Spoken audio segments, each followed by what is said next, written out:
Hola, ¿cómo le va? Bienvenido a No Somos Nada, el podcast por definición de temas internacionales de Canal 13 que hacemos junto a Paz Zárate, que otra vez está fuera de Santiago. Se le volvió costumbre. Hoy está en Países Bajos, ya la vamos a saludar. Les quiero recordar que nos llamamos No Somos Nada porque no soy ni el papá, ni el tío, ni el abuelo, ni nada de Paz Zárate. Y a partir de un gracejo que salió alguna vez en Twitter nos convertimos en este podcast. Recordarles además que las opiniones vertidas en este programa son responsabilidad individual de quien las emite y no necesariamente representan la línea editorial de Canal 13. Doña Paz, ¿cómo le va? Buen día. Buen día, Carlos. Te saludo desde Ámsterdam. Estoy en una sala del Rijksmuseum, que es el museo más importante de Holanda y de esta ciudad. Es un gran honor que nos dejaron transmitir para el No Somos Nada desde una de estas salas tan bonitas, con dos reproducciones a mi espalda. ¿Con qué empezamos, Paz, nuestra edición del podcast de hoy? ¿Cuál es el tema con el que tú comienzas? Bueno, yo personalmente quisiera levantar el tema que recientemente ha tenido lugar en Chile y que se refiere a la carta enviada por el Grupo de Puebla, que seguramente, Carlos, desde ayer está causando algún revuelo, y a mí me parece digna de comentario la carta, porque la carta hace referencia a un concepto legal que alguna vez debatimos en relación o conversamos en relación a Argentina, y hace referencia al concepto de lawfare, es decir, que la judicatura en términos amplios y los fiscales en términos particulares estarían siendo políticamente utilizados. Es decir, que no habría independencia de esos poderes del Estado para hacer su trabajo en la investigación y luego persecución de responsabilidades. Este es en el caso SQM.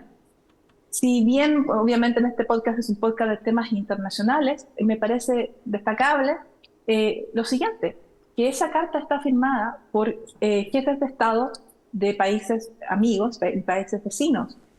Y esa carta, en derecho internacional, lo que realiza es una intervención en asuntos internos, porque sería como si nosotros opináramos de los fallos judiciales o de las labores de la Procuraduría o de cualquier otro de nuestros países vecinos, y no correspondería que lo hiciéramos. Entonces, es peligroso en ese sentido de que se utilice el mismo concepto que se ha utilizado en Argentina para el enfrentamiento de los poderes del Estado. Porque Chile en ese sentido tiene una situación muy diferente. En todos los rankings internacionales sobre Estado de Derecho, Chile aparece muy arriba. Es un país donde efectivamente existe la independencia de los poderes del Estado. Entonces, a mí me parece preocupante que hayamos visto que se aplique, que se extienda el mismo concepto ocupado por la defensa de la presidenta Cristina Fernández para un caso chileno, de un particular chileno, que es un ex candidato presidencial, y quien sea que sea.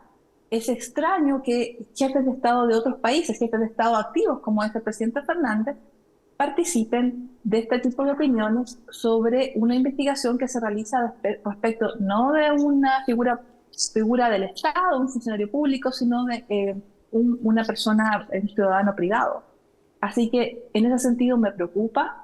Creo sí que la reacción de la canciller ha sido la adecuada, en el sentido de decir que este tipo de expresiones no corresponden, también lo dijo el ministro de Justicia, pero como en América Latina y en este podcast en particular hemos hablado extensamente de la crisis del Estado de Derecho en América Latina y nos hemos detenido, por ejemplo, en Argentina, en Perú, en Brasil, sería un poco preocupante que desde afuera se considere que en Chile el Estado de Derecho de alguna forma está en duda. Ese es mi tema para partir, querido Carlos. Me dejó en una emergencia, pero yo tengo opiniones muy parecidas a las suyas, pero quiero enfatizar sobre otra situación. Los grupos internacionales no pueden ser utilizados como elemento de presión para favorecer a amigos políticos. Y eso lo digo con toda la seriedad que siempre he tenido para tratar los temas, porque a mí me parece que cualquier grupo internacional de intelectuales de cualquier signo que se quiera reunir, esa es una posibilidad que cada uno tiene y que cada uno puede ejecutar. ¿Dónde me complico yo? Cuando al que busco favorecer es alguien que piense igual que yo y yo me quedo callado cuando los abusos se cometen a nombre mío. Ahí no estoy de acuerdo. Lo segundo, la democracia chilena, con todos los defectos que pueda tener, es una democracia que está viva, está vigente, con separación de poderes del Estado. Y la verdad sea dicha, ha sido mi política de toda la vida, no me gusta la injerencia de cualquier tipo en asuntos que, como bien señala Paz desde Ámsterdam, son asuntos internos. Y quizá lo tercero es que al final del día estos grupos intervienen y provocan a su vez conmociones. Que un gobierno, como el gobierno de Chile, tenga que salir a defender la independencia de su poder judicial, me parece que para los tiempos que corren, de verdad, para ir con Paz de nuevo a Ámsterdam, me parece que es absolutamente improcedente. Otra cosa es que usted pueda creer, en su opinión particular, y hablo del presidente Fernández concretamente, que no se ha hecho la suficiente justicia hacia su correligionario, amigo, participante claro, de las ideas. Esa es otra cosa. Yo podré aparecer acá diciendo, mire, a Paz la perjudicaron con este fallo, pero no puedo hablar como presidente de un país sobre la justicia de otro. Eso hace mucho tiempo que no se permite. Además, que el gobierno, porque dejó más bien al gobierno chileno en un pie forzado. Primero lo tuvo que salir a corregir. Y después tuvo que salir una serie de escalada de incidentes que ha habido con Argentina a decir que la relación bilateral está buena. Puede estar buena una relación bilateral cuando el presidente de otro país te dice es que es excesiva y dilatada justicia. Perdón, ¿y quién eres tú para decirme eso? ¿Quién eres tú cuando resulta que hay un fallo contra una expresidenta en varias aristas que todavía no conoce ninguna sentencia firme? Con un presidente que además dijo en su minuto que iba a reformar el Poder Judicial porque le parecía que no era ecuánime. Y aquí, de nuevo, repito, las opiniones nos individualizan a cada uno, corresponden a cada uno que habla, y en este sentido lo que voy a decir lo mantengo. Entonces, si tú en tu país tienes una justicia que depende de tu caudillismo, depende del amiguismo que tienes para que no te sancionen a alguien que es una figura relevante, digo yo, para usar el buen chileno, al cabo de eso, eso es lo que soy, ¿con qué cara? ¿Con qué ropa? ¿Cómo le vengo a decir a otro país qué hacer? Ahora, para ir con Paz de nuevo, me da la sensación, Paz, que esta carta del Grupo de Puebla, no la quiero calificar, pero es desafortunada, no quiero calificar al grupo, pero la carta en sí misma es desafortunada. Y es quizá más una señal interna hacia Argentina con respecto a qué es lo que va a pasar con el fallo que viene, que preocupación por el político chileno que está mencionado en esa carta. Paz, Ámsterdam. Sí, Carlos, yo coincido contigo. Tú me lo planteas muy bien desde el punto de vista del sentido común, y tiene mucho sentido común esta regla, pero es una regla de las relaciones internacionales, la no injerencia en asuntos internos.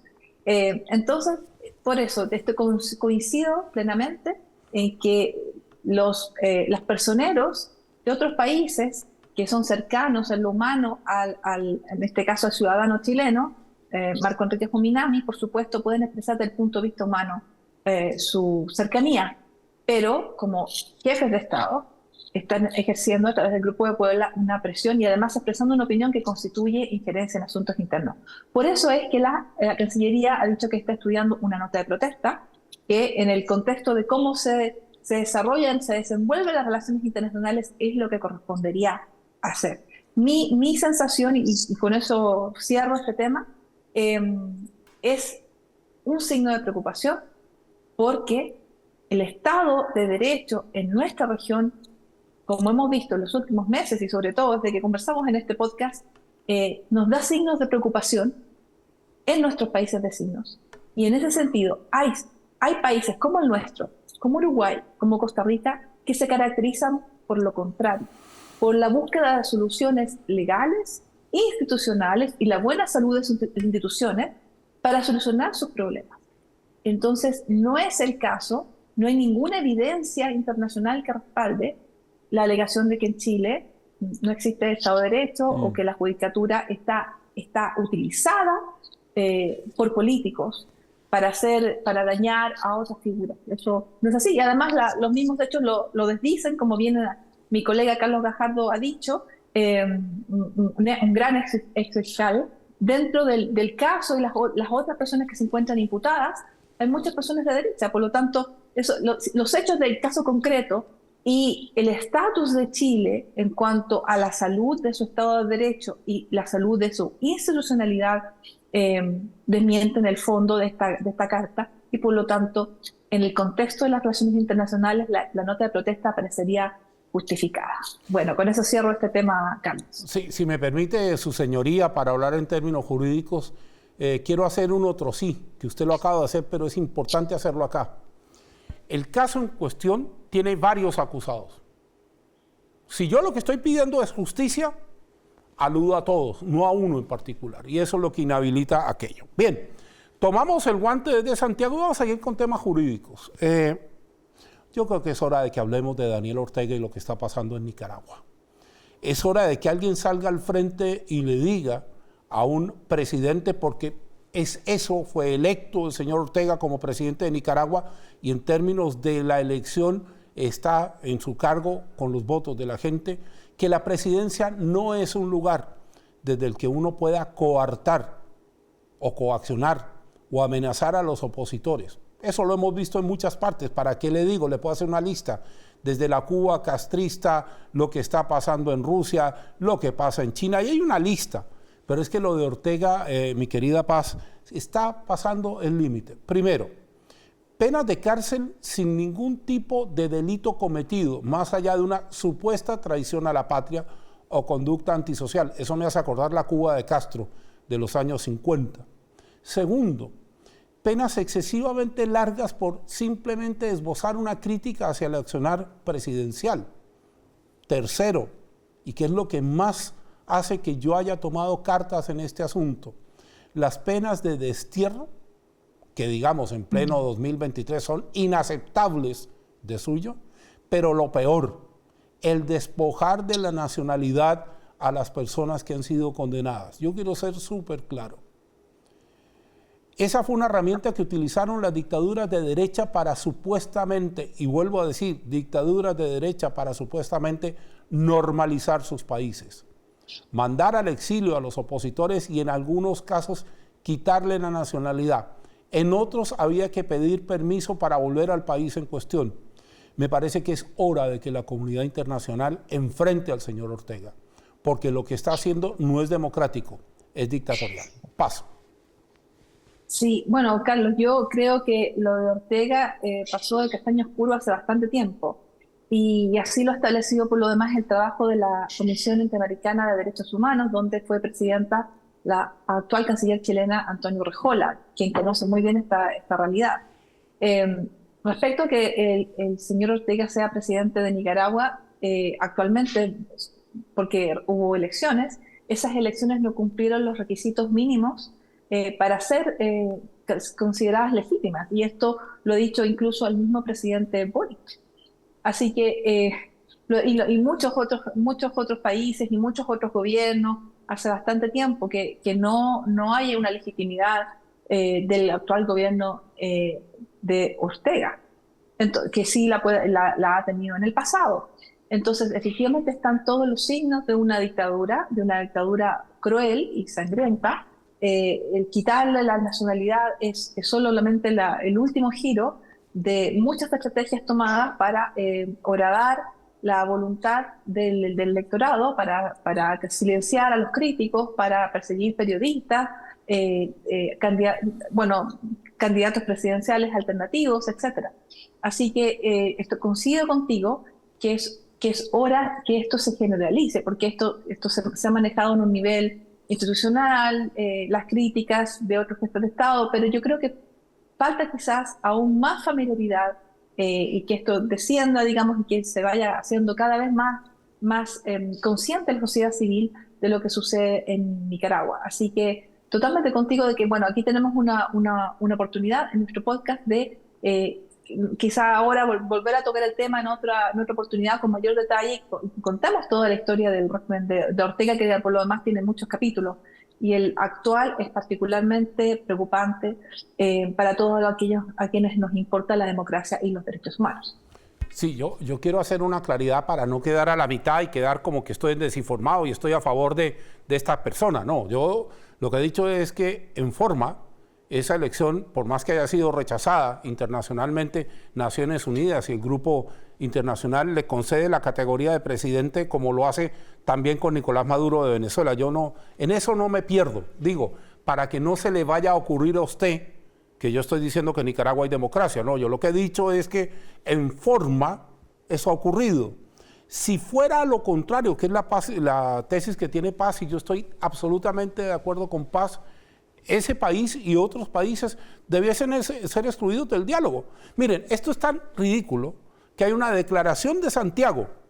¿Por qué la conozco de memoria? Porque estaba acá, año 94-95, cuando en una reunión de la OEA acá en Santiago se emite esta rimbombante declaración de Santiago, que supuestamente fortalecía la democracia y establecía una serie de sanciones con respecto a países que eventualmente se desviaran del camino democrático. ¿Le cuento algo?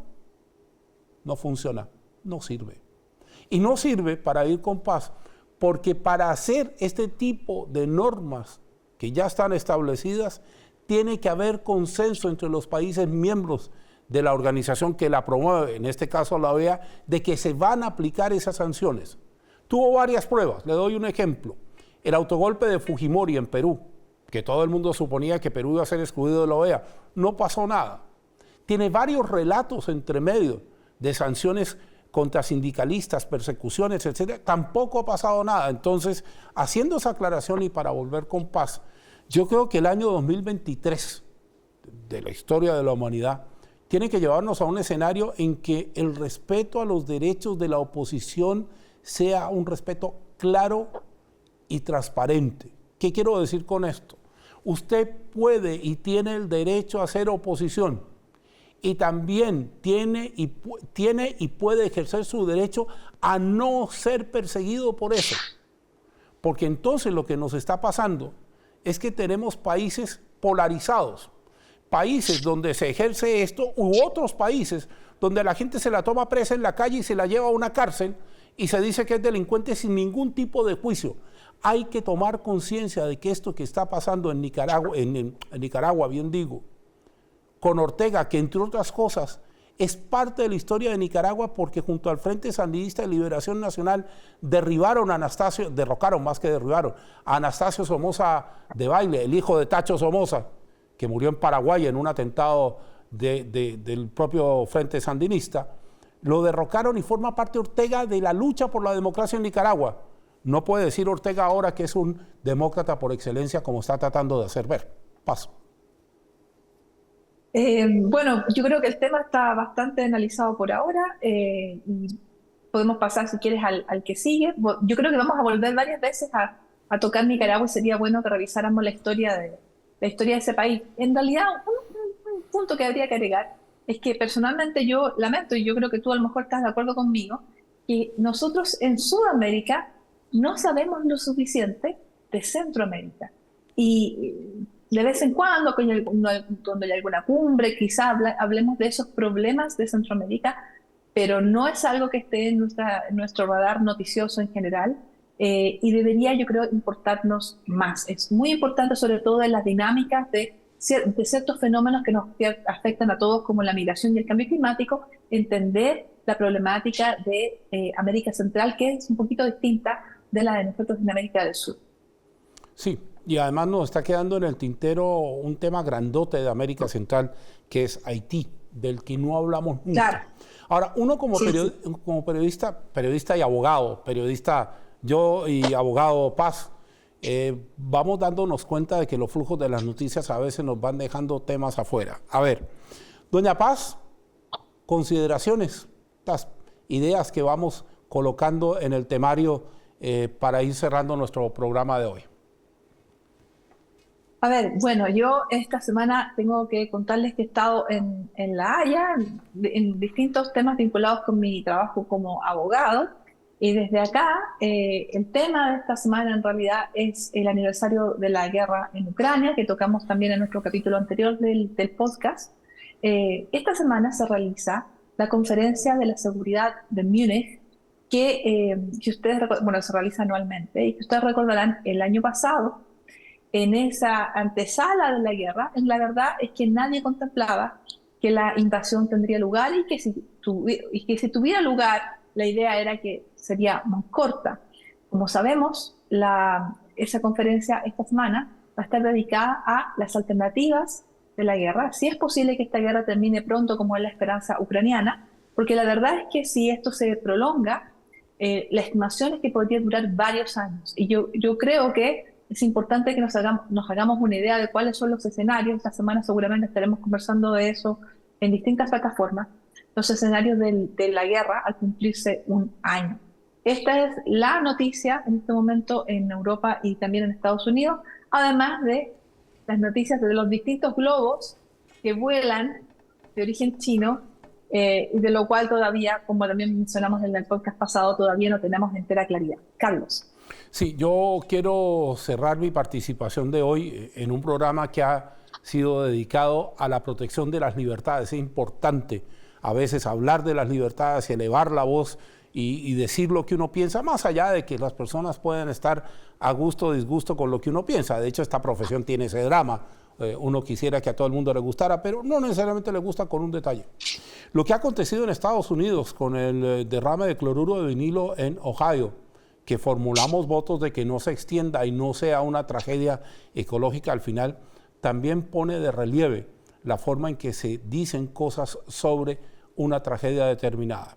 Aquí hay que tener muchísimo cuidado con lo que se informa y muchísimo cuidado con lo que las redes emiten.